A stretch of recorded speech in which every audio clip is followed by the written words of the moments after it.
ভয়, আল্লাহকে ভয় করতে হবে। আল্লাহর মতো করে কোনো সৃষ্টিকে ভয় করলে হবে না। না জিনকে ভয় করবেন, হ্যাঁ, না আপনি মানুষকে ভয় করবেন, আর না আপনার এমন ভয় কাজ করছে যে আপনার হাহাকার অবস্থা, আপনার শত্রু আছে হয়তো, অথবা আপনি এমন প্রতিকূল অবস্থায় জীবনযাপন করছেন, নিরাপত্তাহীনতায় ভুগছেন, এমন এলাকায় বাস করছেন যেখানে নিরাপদ নন। হ্যাঁ, আল্লাহ রাব্বুল আলামিন যদি হায়াত রাখেন, নিরাপত্তা রাখেন, তো কোনো শক্তি আমাকে মারতে পারবে না।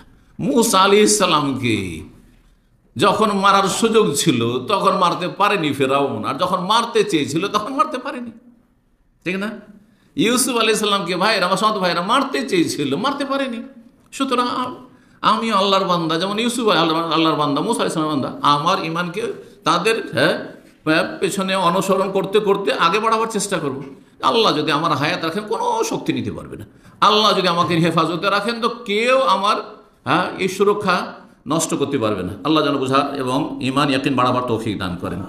ফালা তাখাফুন ওয়া খাফুনি, আল্লাহ বলছেন মানুষকে ভয় করিও না, সৃষ্টি ভয়, আমাকে ভয় করো। এরকম বহু আয়াত রয়েছে, সূরা আলে ইমরানে রয়েছে, সূরা মুলকের আয়াত নম্বর 12, আল্লাহ ইন্নাল্লাযীনা ইয়াখশাউনা রাব্বাহুম বিল গায়ব, আল্লাহকে না দেখে যারা ভয় করে। আমরা দেখেছি আল্লাহকে, তারপরে যদি ভয় করেন অথচ দেখেননি, দেখার মতো করে ভয় করছেন আপনি, তাহলে লাহুম মাগফিরাতুম ওয়া আজরুন কাবীর, তাদের জন্য আল্লাহর পক্ষ থেকে ক্ষমার ঘোষণা রয়েছে আর মহা পুরস্কার রয়েছে, মহা পুরস্কার রয়েছে।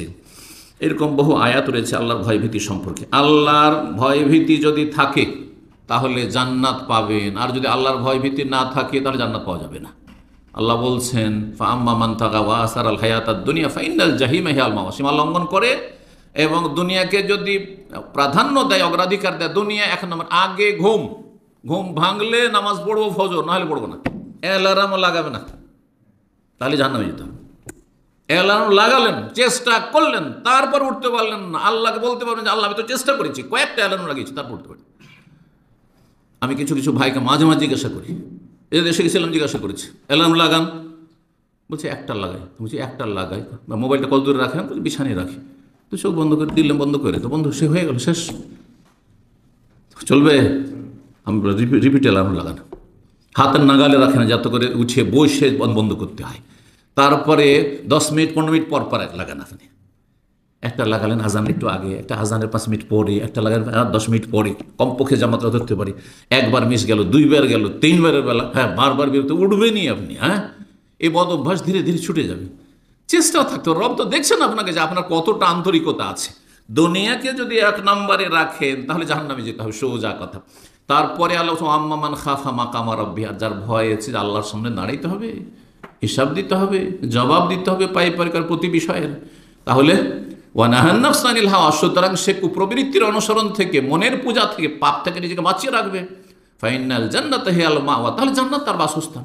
জান্নাত পেতে হলে তাহলে আল্লাহর কাছে দাঁড়াইতে হবে, গিয়ে সামনে হিসাব দিতে হবে, প্রতিটি বিষয়ের হিসাব দিতে হবে, আল্লাহর হকেরও হিসাব দিতে হবে, মানুষের হকের এক একটা পয়সার হিসাব দিতে হবে। আজকাল মানুষ ব্যবসা বাণিজ্যের পয়সা নিচ্ছে, আর তারপরে কোনো ব্যাপার না, পারলাম না হয় নাই দিলাম, আমি নিজের কেন লস করবো, ওর লস হোক, কত সহজ নয়।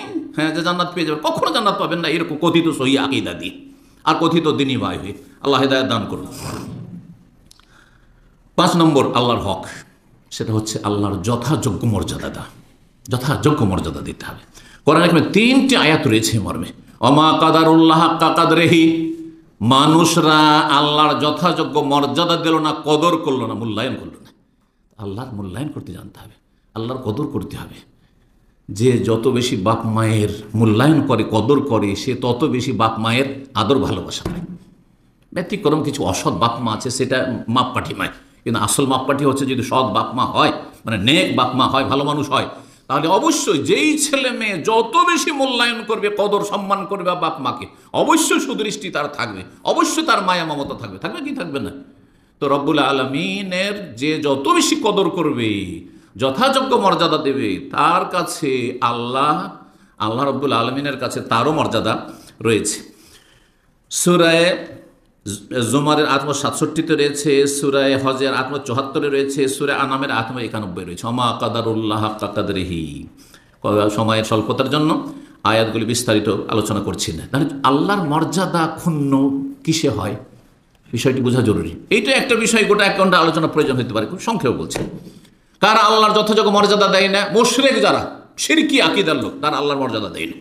নাস্তিক আল্লাহর অস্তিত্বই মানে না, আল্লাহর যথা মর্যাদা দেয় না। আস্তিক কিন্তু মুশরিক, মাজার পূজারি, আল্লাহর যথাযোগ্য মর্যাদা দেয় না। আল্লাহর হকগুলি অন্যের কাছে চাই, যে দিতেই পারবে না, কিছুই দিতে পারবে না, সে নিজেরই কিছু করতে পারবে না। সে যদি আল্লাহ না চান, তাহলে আল্লাহর রহমতের সেও আশাবাদী হয়ে রয়েছে, সুতরাং সে যথাযোগ্য মর্যাদা দিল না।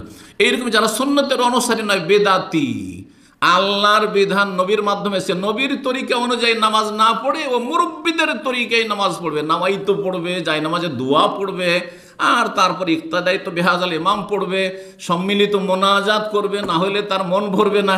নবীর তরিকা আসতে চায় না, নবীর তরিকা আসতে চায় না, তার যথাযোগ্য মর্যাদা আল্লাহর দিল না। ভালো করে মনে রাখবেন।